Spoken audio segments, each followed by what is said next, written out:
Descubrí que mi esposa me engañaba con mi mejor amigo, en mi propia casa. Siempre pensé que mi vida era un sueño hecho realidad. Mi nombre es Daniel, tengo 32 años, y hasta hace poco creía que lo tenía todo. Un buen trabajo, una familia amorosa, amigos leales y, lo más importante, a Camila, mi esposa. Conocí a Camila en la universidad cuando tenía 21 años. Ella era de esas personas que iluminaban cualquier lugar al que entraban. Tenía una sonrisa que parecía capaz de borrar cualquier preocupación, y una forma de hablar que te atrapaba, como si fueras la única persona que importaba en ese momento. Al Tom inicio solo éramos conocidos, coincidíamos en clases compartidas y en grupos de estudio. Pero con el tiempo empezamos a hablar más, a compartir cafés después de clases, y poco a poco, lo que empezó como una amistad se transformó en algo más profundo. Yo era un chico bastante reservado, pero con ella todo era distinto. Podía hablar de mis sueños, de mis miedos, y nunca me sentí juzgado. Después de 2 años de relación, decidí que no quería perder más tiempo. Le propuse matrimonio. Recuerdo perfectamente la noche en que lo hice. En la azotea de un edificio en Lima, bajo un cielo lleno de estrellas, con luces tenues alrededor y mis manos temblando mientras sostenía un anillo. Ella lloró, me abrazó y me dijo que sí. En 1906, ese momento sentí que era el hombre más afortunado del mundo. Nuestro matrimonio fue sencillo pero hermoso. Familiares, amigos cercanos y, por supuesto, Andrés, mi mejor amigo, quien fue mi padrino de bodas. Él había estado a mi lado en cada momento importante de mi vida. Camila y yo construimos un hogar lleno de sueños. Una casa modesta, pero cálida. Pintamos juntos las paredes, elegimos los muebles, incluso discutimos por detalles tontos como el color de las cortinas. Pero al final, todo tenía nuestro sello, nuestro esfuerzo compartido. Yo confiaba plenamente en ella. Creía que nuestro amor era inquebrantable, que juntos éramos invencibles. Pero la vida, a veces, tiene formas crueles de demostrarte que estabas equivocado. Andrés había sido mi amigo desde la adolescencia.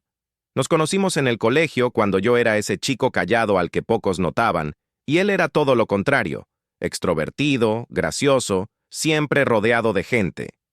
De alguna manera nuestras personalidades opuestas hicieron clic, y desde entonces fuimos inseparables. Compartimos todo, fiestas, viajes, derrotas amorosas y sueños de juventud. Cuando mi padre murió, él estuvo ahí, en silencio, sentado, a mi lado mientras yo lloraba. Cuando conseguí mi primer trabajo, fue el primero en celebrar conmigo. Y cuando conocí a Camila, fue el primero en bromear diciendo que por fin alguien me había salvado de la soltería eterna. Camila y Andrés también se llevaron bien desde el principio.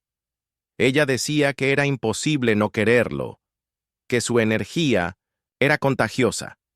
Yo nunca vi problema en eso. Al contrario, me alegraba que las dos personas más importantes de mi vida se llevaran tan bien.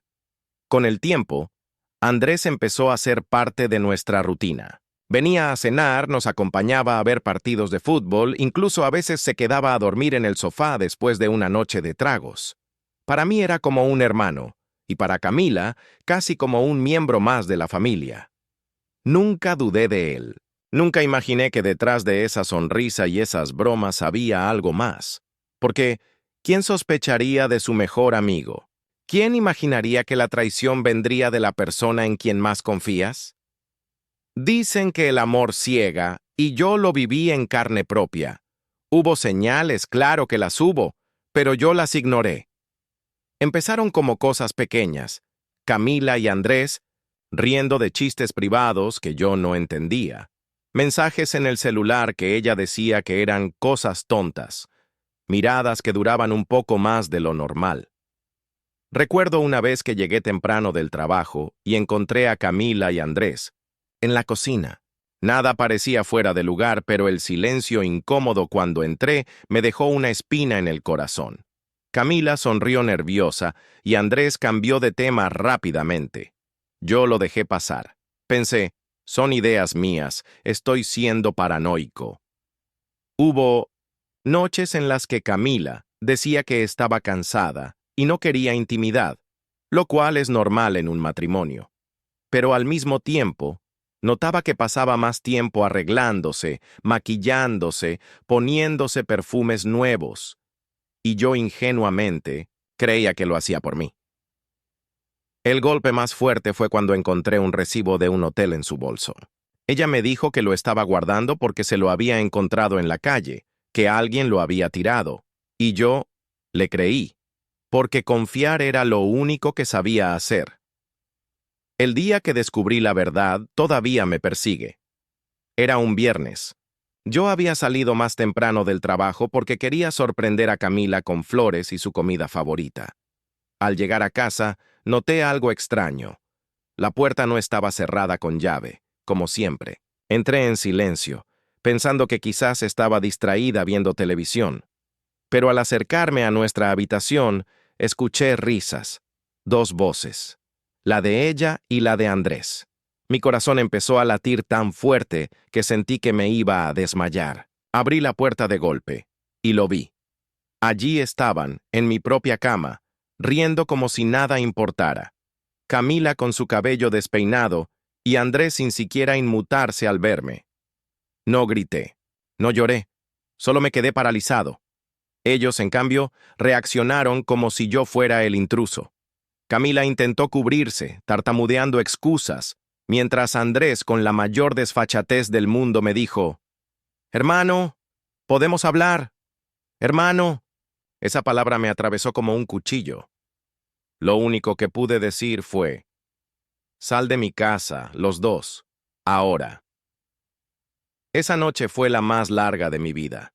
Me senté en la sala, con la botella de whisky que tenía guardada para ocasiones especiales, y bebí hasta que la garganta me ardió. Todo lo que creía cierto se derrumbó de golpe. Los días siguientes fueron un infierno. Camila intentó hablarme, enviarme mensajes, llamarme sin parar.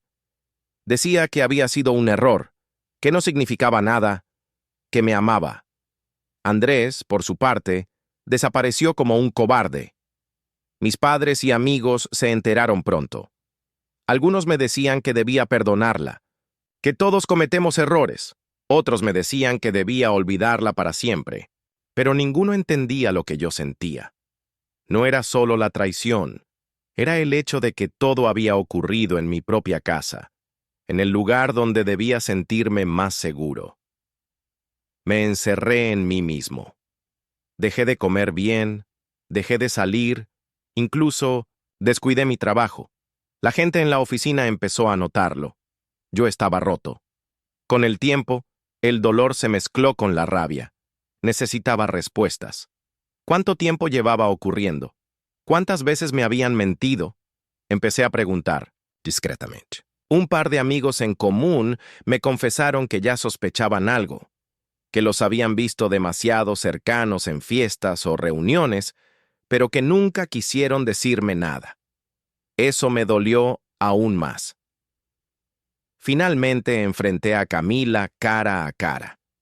Le pedí la verdad sin rodeos. Al principio lo negó, luego lloró y al final admitió que llevaba meses engañándome con Andrés, que según ella había sido una confusión de sentimientos. Con Andrés nunca tuve esa conversación. Lo busqué, claro, pero él me evitó todo el tiempo. Me bloqueó de sus redes, desapareció de los lugares que solía frecuentar.